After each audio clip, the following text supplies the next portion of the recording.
Bonjour et bienvenue sur Web TV Pro. Aujourd'hui, on va vous parler, enfin je vais vous parler de mélangeurs pour Web TV multicaméra, qui est un sujet quand même important parce qu'on utilise tous quelque part des mélangeurs, que ce soit sur OBS, que ce soit sur VMix ou que ce soit sur des mélangeurs matériels. Ils ont une utilité et des fonctions qui sont quand même assez importantes. Alors tout de suite, on va rentrer dans le sujet. Qu'est-ce que la production multicaméra? La définition, c'est simplement c'est une production qui utilise plusieurs caméras en simultané pour filmer un événement. Ça peut être un talk show, ça peut être même une formation, ça peut être en multicaméra. L'avantage, c'est ça couvre ça fait une vraie couverture visuelle pour les spectateurs. C'est-à-dire qu'il y a plusieurs angles et c'est franchement beaucoup plus riche globalement. Les applications, dans l'idéal, c'est tout ce qui est émission en direct, du multicaméra non direct. On peut aussi les faire dans Adobe Premiere, en enregistrant sur les cartes SD toutes les caméras. C'est quand même quelque chose d'autre. C'est les événements sportifs, par exemple, les concerts, les talk shows, les conférences. Il y a beaucoup d'idées multicaméra. L'usage en production, c'est l'événement en direct, c'est l'événement de télévision, enfin l'émission de télévision, c'est le streaming en ligne. Tout ça bénéficie en général aujourd'hui du multicaméra. Les connexions des caméras au mélangeur, elles se font soit par HDMI, qui est, on va dire, globalement majoritaire dans les petites productions, quand on prend des caméras semi-professionnelles ou en public, ils ont toutes une sortie HDMI. Donc, ensuite, sur les caméras un peu plus professionnelles, on a du SDI. Et puis encore sur d'autres, on a les caméras qui sont sur IP ou qui transmettent par IP. C'est les trois entrées globalement possibles au niveau d'un mélangeur. La première chose qu'on vérifie quand on installe un plateau, c'est quel espace visuel on peut avoir, et ce qui va nous définir combien de caméras on va mettre en place. Enfin, identifier les points clés, c'est-à-dire là où se trouvent, on va dire, les points d'action, là où se déroule l'action sur le plateau. Ça peut être là où sont vos personnages, ça peut être les fauteuils, tout ça, il faut bien les voir. Et à partir de là, on peut placer d'une façon stratégique les caméras pour avoir les meilleurs angles possibles, et puis surtout les plus multiples. Notamment quand vous faites l'interview, vous devez voir le champ principal et le contre-champ. Et d'autres caméras pour avoir une vue d'ensemble. Et ensuite, il faut faire des tests et ajuster ça. Qu'on soit avec 2 caméras, ou 6, ou 8, ou 10. Mais il faut tester, rien à faire. Il y a certains angles qui sont, on va dire, un peu moins présents que, par exemple, lorsqu'on filme le présentateur et l'interviewé, ces deux angles-là, ils doivent y être et ils doivent bien y être. C'est-à-dire qu'on doit les avoir face à face ou en quasi face à face au niveau des caméras pour avoir justement plusieurs angles possibles. Et tout ça, il faut le tester évidemment bien en amont. Au niveau du son, ça va être surtout de la micro-cravate. La micro-cravate. C'est discret. Le son est plutôt bon. On va dire ça offre une mobilité aux uns et aux autres. J'ai eu le cas avec des micros cigognes qui étaient devant les personnes qui étaient interviewées, mais qui étaient interviewées par une personne qui était en fait sur le côté. Du coup, le son, quand il parlait avec la personne, le son n'était pas assez présent. La qualité globale d'un micro-cravate sont plutôt bons. Là, moi, je suis aussi sur micro-cravate. Ça capte en principe uniquement ce qu'il y a juste autour de moi, c'est-à-dire mon son à moi. Et là, j'invite ceux, comme d'habitude, j'invite ceux qui sont sur les réseaux sociaux à nous rejoindre sur YouTube, où la vidéo va continuer, sur les mélangeurs en l'occurrence, et la captation, enfin la production en multicaméra. Donc captation du son, je disais, c'est la micro-cravate de préférence, c'est discret, c'est mobile, et puis qualitativement parlant, c'est plutôt bon. La captation du son ambiance, alors c'est utile si vous avez du public autour, c'est capter aussi un petit peu le brouhaha du public, même si le public ne dit rien, il réagit quand même, il y a quand même un bruit, et je pense que c'est quand même intéressant de le capter. Bon, quand il n'y a personne, c'est pas forcément intéressant. Donc ce bruit d'ambiance, il apporte une immersion pour le spectateur, et puis une certaine... ça apporte quelque part une complémentarité au micro-cravate. Les principales marques de mélangeurs, il y en a plus que ça, hein, attention, dans le bas de gamme, enfin dans le bas de gamme, façon de dire, excusez-moi, il y a Blackmagic Design, bien sûr, il y a Roland, mais aussi de nombreuses marques qui proviennent de Chine notamment, qui sont aussi dans ces budgets-là et qui fonctionnent aussi très bien. Ils répondent à un besoin, il ne faut pas le négliger. Mais bon, je vais surtout vous parler de Blackmagic Design, enfin dans l'ensemble de mes webinaires. Je vais plutôt vous parler de ces marques-là, qui sont des marques certes spécialisées, mais qui sont aussi connues du public, pour avoir un ordre d'idée. Donc, dans une débutant à pro, donc c'est un large spectre quand même, hein. Et Blackmagic Design, avec des budgets de 5 à 3 000 euros, ça peut aller beaucoup plus haut évidemment. Il y a Roland qui est pas mal aussi, hein, qui a souvent des solutions intégrées où le son est pas mal géré. Moi j'ai connu Roland, c'était de l'audio au début, on dit à mon âge peut-être. Mais j'étais surpris de leur qualité de production, mais c'est du vieux matériel sur lequel j'ai travaillé. C'était quand même pas mal. On va le qualifier semi-pro à pro, même si on peut leur reprocher d'autres trucs qui sont pas toujours très pratiques, enfin que moi je trouve pas forcément pratiques. Le TriCaster, il existe aussi en diverses versions. Moi, j'ai eu le plaisir d'avoir un mini en full NDI qui était plutôt pas mal, hein. Bon, c'est entre 5 et 20 000 euros quand même, voire un peu plus, suivant le modèle, suivant le modèle choisi. Et puis, il y a aussi Panasonic qui fournissent des très bons produits dans la gamme professionnelle, mais qui ont aussi des produits d'entrée de gamme qui sont pas mal. La courbe d'apprentissage. Alors, comme beaucoup de produits, je pense qu'il y a une vraie courbe d'apprentissage, parce que finalement, on se retrouve avec plein de boutons, plein d'options, et elles ne sont pas forcément toujours explicites, donc il faut les apprendre. Que ce soit chez Blackmagic ou chez Roland, il y a une certaine phase d'apprentissage et d'usage du matériel. À thème, c'est Blackmagic Design. Critères de sélection d'un mélangeur. Alors, c'est le nombre d'entrées, c'est le type de connexion, et puis ensuite, c'est les fonctionnalités. Bon,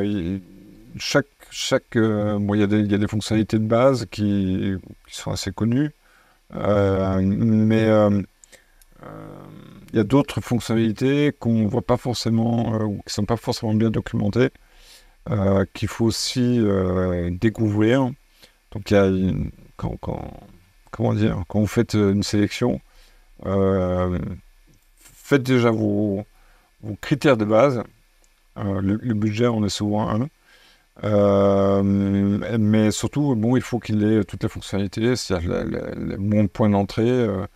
Est-ce que vos caméras y rentrent dedans? Est-ce que vous pouvez faire du chroma key?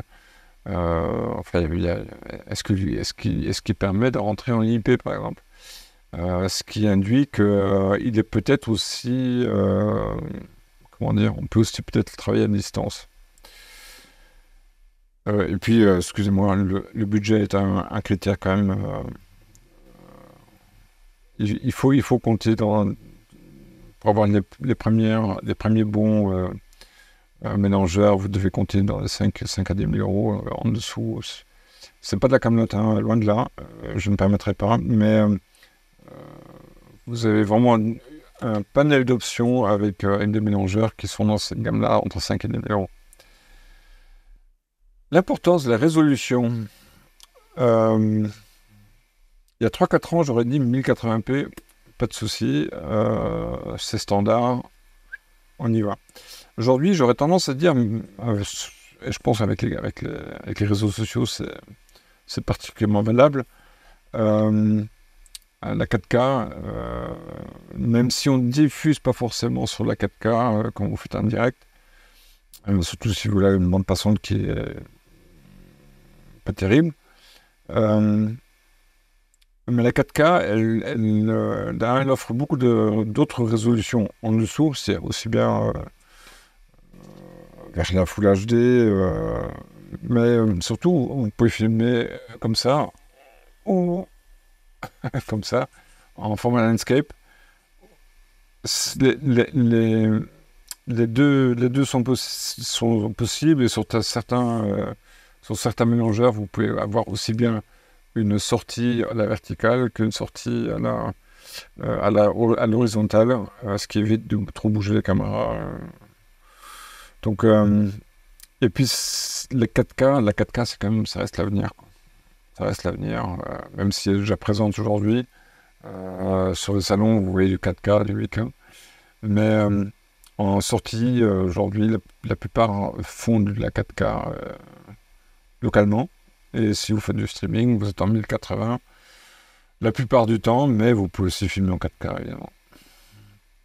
La gestion des transitions et des effets. Alors, bon, la transition de base, c'est le cut, le fondu, le volet, qui sont, on va dire, des basiques. Ensuite, il y a le picture-in-picture, la chroma key, qui ont une vraie importance. Là, j'ai un picture-in-picture fabriqué, entre guillemets, sur VMix, qui est en fait deux caméras. Donc, il y a ma webcam, bien sûr, il y a le PowerPoint à côté. Et les deux, je les ai fusionnés avec du chroma key sur un Roland que j'avais à l'époque. C'était pas possible de faire ça. Personnalisation, capacité de créer et d'enregistrer des transitions personnalisées. Oui, c'est-à-dire qu'on doit pouvoir mélanger des écrans, faire des transitions diverses et les enregistrer. C'est-à-dire qu'on a quand même une demande de personnalisation sur toute production. Qui fait que va falloir personnaliser, va pouvoir le faire. Donc, sur les petites configs, c'est peut-être petit peu plus compliqué à obtenir. La facilité d'utilisation, alors ça, je pense que c'est vraiment important. En général, quand vous avez touché une première marque, vous restez avec cette marque parce que vous avez l'habitude.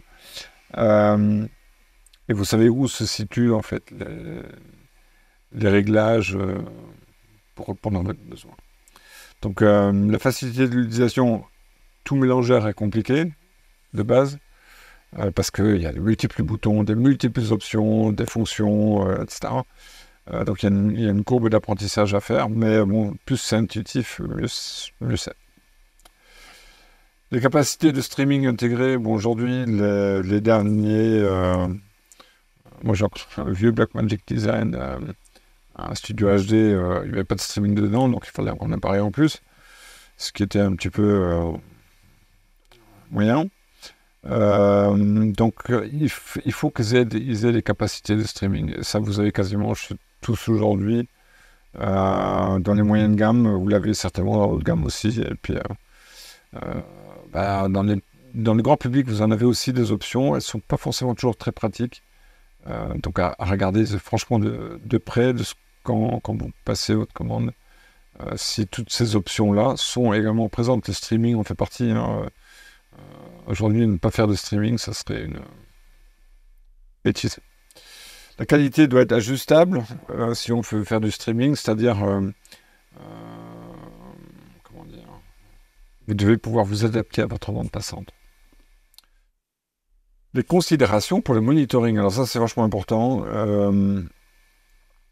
Comment dire, vous devez pouvoir voir d'un coup d'œil, vous devez pouvoir voir ce qui se passe sur toutes les caméras pour pouvoir choisir justement le bon enchaînement au moment voulu. Donc il faut pouvoir avoir toute la prévisualisation en multiview, c'est-à-dire l'écran que vous voyez là au milieu avec de multiples plans. Les scopes intégrés, oui, c'est vérifier la qualité de l'image. La qualité de l'image en termes d'éclairage, en termes d'équilibre de couleurs, etc. Les sorties monitoring pour avoir plusieurs écrans externes, parce qu'on a les écrans en régie, mais on doit aussi pouvoir envoyer peut-être sur le plateau au présentateur et à ses invités, aussi envoyer des retours pour qu'ils puissent suivre ce qui se passe en régie. Le tally system, alors ça c'est fort pratique parce que ça permet, c'est une petite loupiote. Sur certaines caméras, c'est intégré dedans. Le tally system, il permet de montrer quelle caméra est en preview, c'est-à-dire qui est prête à être diffusée, et quelle caméra est en diffusion, ce qui permet au présentateur de regarder la bonne caméra en l'occurrence. Les options d'enregistrement, il y a l'enregistrement interne. Certains mélangeurs offrent un disque dur interne. Et puis d'autres, c'est avec une carte mémoire. On a toujours évidemment les cartes mémoire sur les caméras, du moins sur la plupart d'entre elles. Et puis on doit aussi pouvoir faire des sorties pour enregistreurs externes. Alors ça se complique un petit peu parce qu'on veut fatalement, si on fait de l'enregistrement multicam, il faut avoir, dans l'idéal, il faut avoir toutes les caméras sur un disque dur. Dans l'idéal. Donc il faut utiliser les enregistreurs externes un petit peu. Si je reprends la marque Blackmagic, HyperDeck sur SSD qui est relié au mélangeur à travers une sortie. Les formats d'enregistrement vérifiés qui sont compatibles avec votre flux de travail, évidemment. L'MP4 en est un qui est assez passe-partout. L'évolutivité est mise à jour. Alors là, je me suis chopé notamment sur certains. Si vous avez des anciens mélangeurs, toute la problématique est là. Ils sont pas forcément intégrés toutes les possibilités qu'offre aujourd'hui qu'offre Internet aujourd'hui, et puis pas forcément tous les besoins qu'on peut avoir. Et donc il faut de préférence avoir quelque chose qui puisse se mettre à jour, soit par le biais du logiciel ou par firmware. Donc il faut que ça soit évolutif. Là on rentre dans la partie IT fatalement. Donc de plus en plus, d'ailleurs les gros mélangeurs c'est tous de l'informatique en réalité. L'intégration avec d'autres équipements. Alors ça aussi c'est important. Il y a le contrôle caméra PTZ bien sûr, mais pas que. C'est-à-dire il faut qu'on puisse aussi gérer les caméras au niveau colorimétrie, au niveau scope, etc. Tout ça, ça se gère à distance. Donc il est important d'avoir intégré si possible ou non, ça dépend un petit peu de votre type de production. Avoir ce contrôle caméra également présent.